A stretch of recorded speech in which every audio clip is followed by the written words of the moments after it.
Hello YouTube, this is Carnlew here, and I'm standing in Grangegorman Military Cemetery on this beautiful Saturday morning, and what I'd like to do is just give you a quick tour of the place. Anybody with an interest in the fallen of the First World War or the Second World War will have an interest in this. So without further ado, here we go. Hope you enjoy this video. I'm just going to start by taking you over here.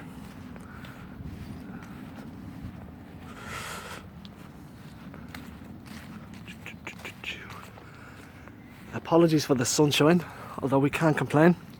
We don't get enough of it here in Ireland. I'm going to start with this here. I hope this comes out clear.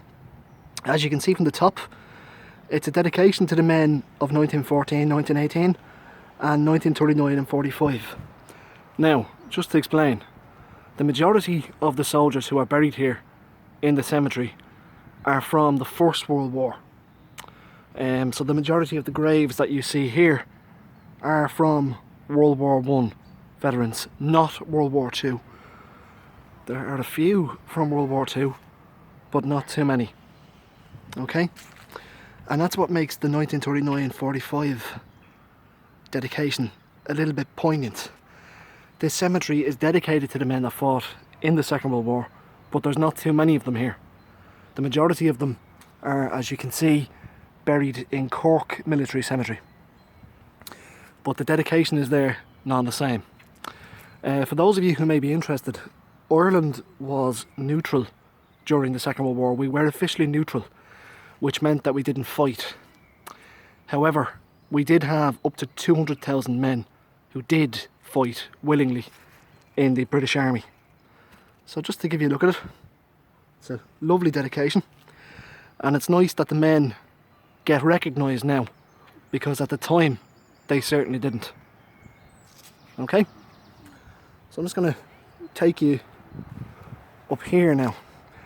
The tree in front of me is a Turkish tree, and as I'm about to show you, you can see there, it's a Turkish hazelvax planted in 2005 by the ambassador of Turkey to the New Zealand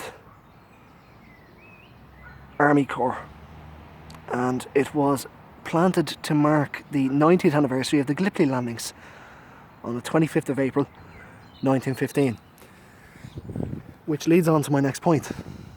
Many of the men who are buried here did fight at Gallipoli. So, beautiful tree, and again, nice to have a Turkish representative visiting the place and honouring the men as they should be. So now, what I'm going to do is I'm just going to take you on a quick tour of the various graves. As you can see, it's like any cemetery that you'd find in France these days.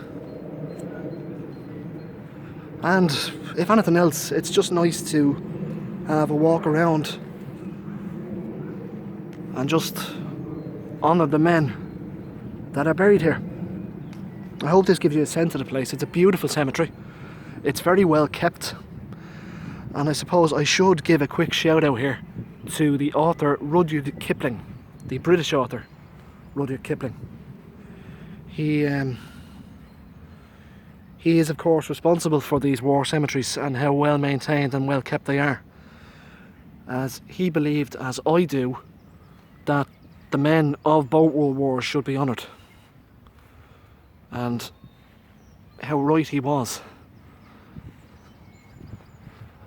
So yeah, just a quick video just to give you a little tour of the place. For any friends watching from the United States, Canada, Australia, New Zealand, I hope you'll come here and honour the dead, as it were, because these men should be honoured, in my honest opinion. As you can see, beautiful grounds, lovely to have a walk around on, and highly recommended by myself.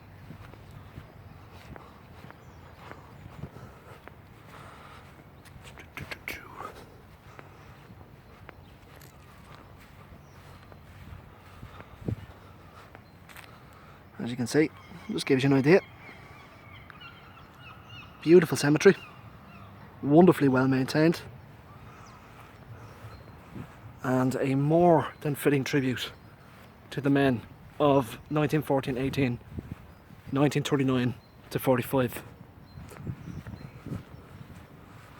So yeah.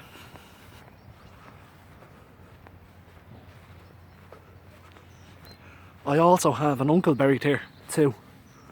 I'll just show you now.